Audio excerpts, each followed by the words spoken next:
सो अभी हम लोग पढ़ेंगे relation between total energy, radius and velocity of electron.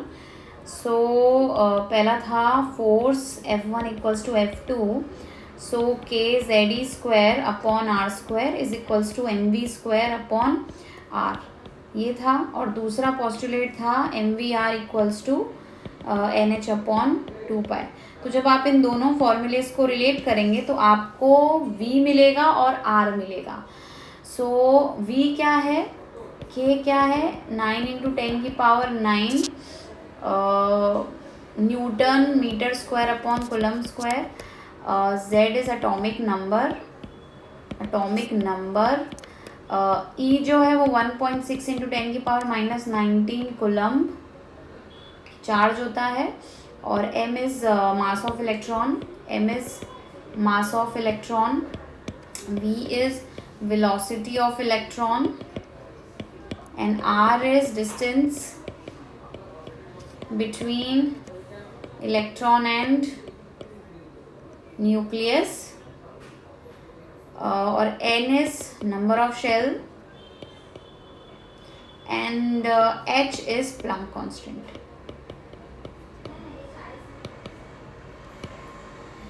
सो जब इन तीनों को यूज़ करेंगे so M V R equals to N H upon 2 पाई.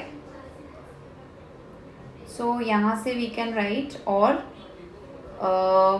के Z E square upon R square is equals to M V square upon R. तो ये है. तो फर्स्ट वाले फॉर्मूले से ये फर्स्ट है, ये सेकंड है.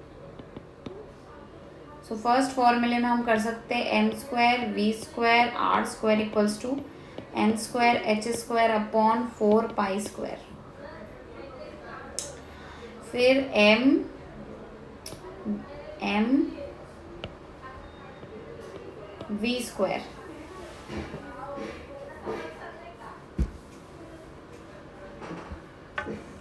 We square is equals to N square H square 4 pi R square, ये ले लिया. और ये पुट कर दिया हमने सेकेंड में. Put in second M V square upon R equals to N square H square 4 pi R square. इसमें पुट कर देंगे M V square upon R N square H square 4 pi R square R square. तो K Z E square upon R square equals to M V square upon R, ये आया है. और हम लोगों ने अभी पढ़ा एम वी स्क्वायर आया था N square H square upon 4 pi square upon R square. तो ये हम पुट कर देंगे इसमें. तो जगह K Z E square upon R square is equals to M V square की जगह पे ये पुट कर देंगे N square H square upon 4 pi square R cube. तो आर कट गया. तो R will be equals to what, N square Z H square upon 4 pi square K Z E square. R का value ये आया है. इसको जब simplify करेंगे सब वैल्यूज डाल के, एन शेल है, एच प्लैंक कांस्टेंट है, पाई का वैल्यू, के का वैल्यू, तो ये हो जाएगा 0.529 N square upon Z angstrom. 0.529 N square upon Z A. और इसी तरह से वापस से एलिमिनेट करते हुए हम v को निकालेंगे. तो v हो जाएगा 2.18 into 10⁶ z upon L metre पर सेकेंड. तो v ये हो गया r 0.529 N square upon Z angstrom. ये दोनों हो गया.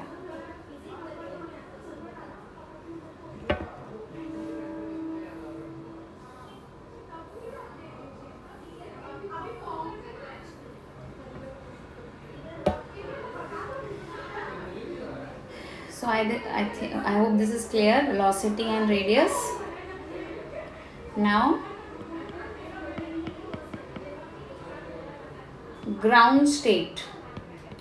ग्राउंड स्टेट होता है n इक्वल्स टू 1 को ग्राउंड स्टेट बोलते हैं, और n इक्वल्स टू 2, 3, 4, 5 ये एक्साइटेड स्टेट होता है, एक्साइटेड स्टेट. तो अगर n इक्वल्स टू 2 है तो इसको हम बोलेंगे first excited state,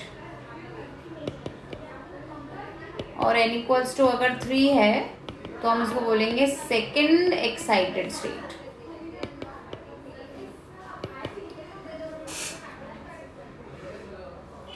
first excited state, second excited state.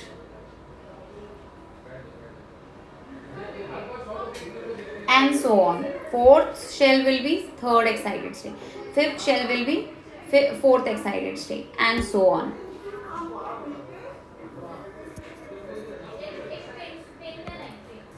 So अगर बोलते हैं कि find radius of hydrogen of first shell of actually not first shell, ground state,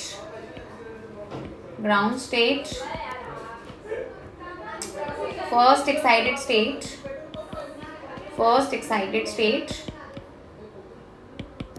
and second excited state. तो ये हो जाएगा first excited state, ground state, first excited state, second state would B,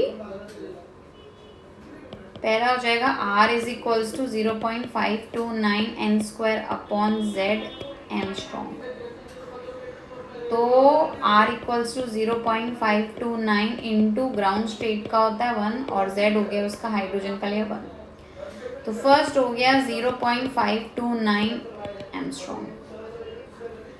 second हो गया r is equals to first excited state r n is equals to 2 का square, z तो अभी भी 1 ही है, तो ये हो जाएगा 0.529 इंटू 4 एंगस्ट्रॉम. थर्ड में हो जाएगा r is equals to 0.529 into 3 square, ये हो गया 0.529 इंटू 9 एंगस्ट्रॉम. तो ये हो जाएगा. उसी तरह से वेलोसिटी ले तो वेलोसिटी हो जाएगा. एक इम्पॉर्टेंट नोट ये है इधर कि Bohr model is only applicable on single electron species. So hydrogen, helium plus, lithium plus 2, beryllium plus 3 and so on. But the atom should contain 1 electron. It should not contain more than 1 electron. So वो चीज़ बहुत important है. Z atomic number के हिसाब से अगर हम लोग देखें तो Z हाइड्रोजन का 1 होगा, ये 2 होगा, ये 3 होगा, ये 4 होगा. That's okay. But number of electron in all these atom and ions is 1. Okay, so radius and velocity is done. एक और क्वेश्चन करते हैं. क्वेश्चन है find the ratio of velocity of hydrogen of first excited state and helium plus of second excited state. तो ratio of velocity of hydrogen, तो ये हो जाएगा 2.18 इंटू 10 की पावर 6 इंटू z. तो यहाँ पर ये एक्चुअली हो गया वेलोसिटी हाइड्रोजन और शेल हो गया इसका शेल हो गया, n इज इक्वल्स टू इसका 2, और यहाँ हो गया वेलोसिटी हीलियम प्लस, और n इक्वल्स टू हो गया इसका 3, 2.18 इंटू 10 की power 6, z is 1 upon n, z upon n होता है तो 1 अपॉन 2, z अपॉन n, और ये हो जाएगा z इज 2 और अपॉन n इज 3, तो ये और ये कट गया तो आंसर हो जाएगा 3/4, तो रेशियो हो गया 3/4।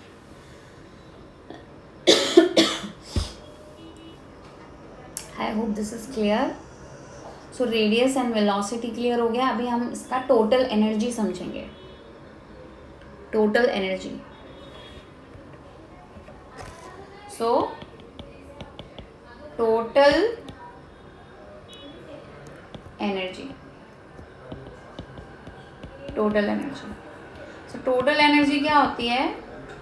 Potential energy plus kinetic energy. Now kinetic energy होती है half mv²। m is mass of electron, v is velocity of electron. Potential energy due to charge होती है, potential energy due to charge होती है k q1 q2 upon r। q1 is charge of, यहाँ पे तो electron होगा, और q2 is charge of one particle and another particle, charge of nucleus. Nucleus is Ze,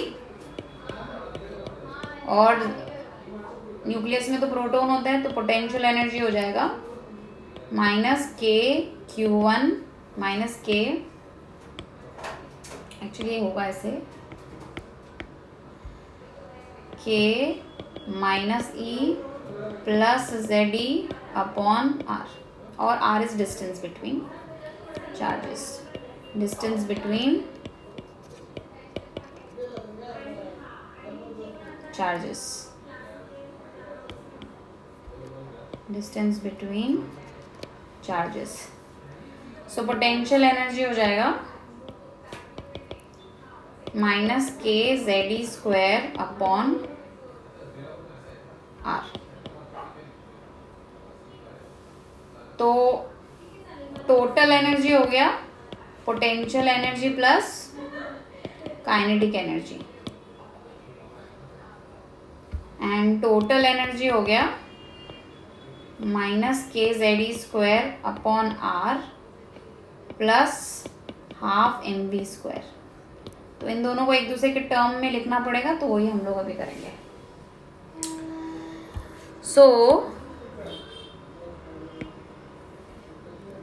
potential energy होता है minus k Ze² upon r, kinetic energy होता है half mv², और टोटल एनर्जी इन दोनों को प्लस करके।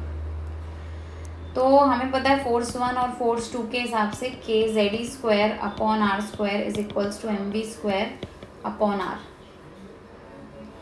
तो अगर मान लो कि मैं यहाँ पे हाफ से इंटू कर दूँ, हाफ mv², तो यहाँ पे भी हाफ से इंटू हो जाएगा, और r को कट जाएगा actually.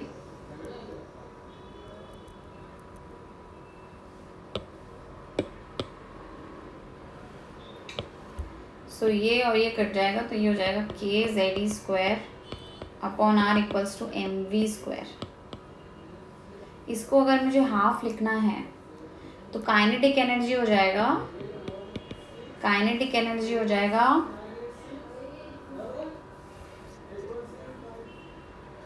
Half mv²।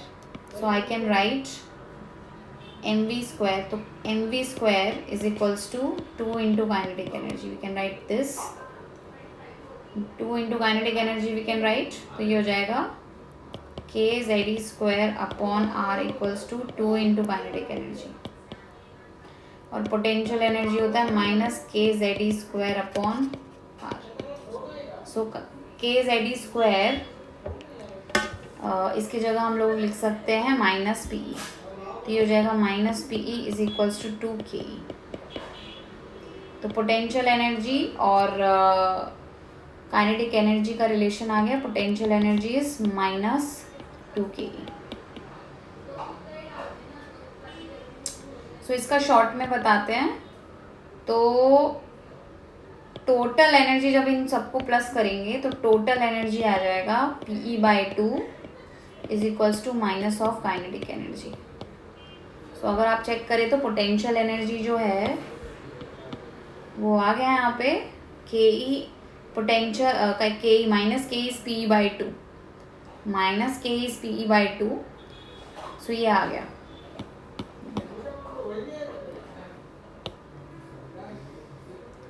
So this formula is very very important. अब ये फॉर्मूला भी डायरेक्ट याद कर सकते हैं। Total energy potential energy divided by 2 equals to minus of kinetic energy. So हम इसको लिख सकते हैं। पहला है total energy is potential energy plus kinetic energy. दूसरा है total energy is equals to Pe/2 minus of kinetic energy. और फॉर्मूलाज तो पता ही हैं, ये दोनों इम्पॉर्टेंट है। जब आप इनको फॉर्मूले को सॉल्व करते हैं तो total energy you get -13.6 Z² upon n² electron volt. This is also unit of energy. Now what is EV? EV is electron volt and 1 EV is equals to 1.6 into 10 की पावर -19 जी 1.6 into 10 की power minus joule ये है। तो total energy is -13.6 Z² upon n² EV। तो अगर मान लीजिए question पूछते हैं, first find the total energy of ground state. Total energy of पहला है ग्राउंड स्टेट और सेकंड है फर्स्ट एक्साइटेड स्टेट। तो पहला है total energies -13.6 Z² upon n² EV। तो ये हो जाएगा total energies -13.6 of hydrogen atom. तो Z इसका 1 है, तो फर्स्ट वाले के लिए Z इसका 1 हो जाएगा और n इज 1, तो EV हो जाएगा फर्स्ट के लिए। सेकंड के लिए क्या होगा? सेकंड के लिए इसका n 1 है और इसका n 2 है। तो total energy is equals to -13.6 into 1 का स्क्वायर अपॉन 2 का स्क्वायर। तो ये हो जाएगा -3.4 EV। तो जैसे जैसे शेल्स बड़ी है वैसे वैसे एनर्जी भी बढ़ गई है। -13.6 था, ये -3.4 है। तो इस तरह से शेल की एनर्जी बढ़ती जाएगी। इस तरह से शेल की एनर्जी बढ़ती जाएगी।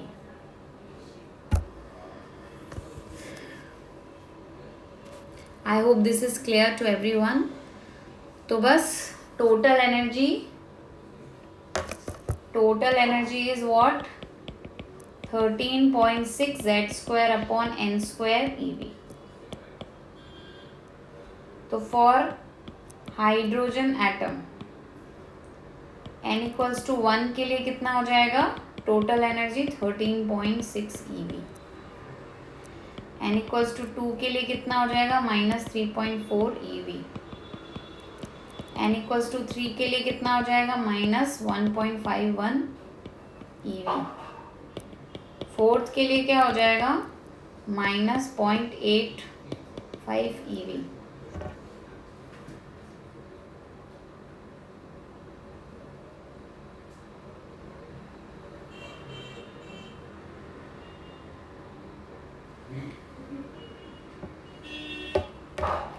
n is equals to 5. Total energy is -5.54 EV. And so on. तो अगर मैं इन्फिनिटी की बात करूँ कि इन्फिनिटी की एनर्जी कितनी होगी, तो टोटल एनर्जी विल बी 0। तो एट इनफाइनाइट शेल की टोटल एनर्जी 0 हो जाएगी। I hope this is clear to everyone. अगर टोटल एनर्जी जितनी भी आएगा तो पोटेंशियल एनर्जी कितनी आएगी, टोटल एनर्जी और पोटेंशियल एनर्जी जो होती है, मतलब potential energy twice of total energy. तो अगर टोटल एनर्जी x है तो पोटेंशियल एनर्जी 2x हो जाएगी। And it is equal to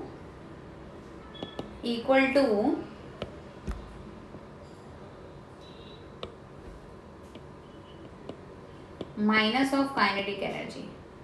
so total energy और पोटेंशियल एनर्जी नेगेटिव रहता है और काइनेटिक एनर्जी पॉजिटिव रहता है। So this is very easy. If total energy is x, तो minus x, because माइनस में रहता है। Potential energy will be -2x and kinetic energy will be x. I hope this is clear to everyone. So next class में यहीं से आगे continue करेंगे।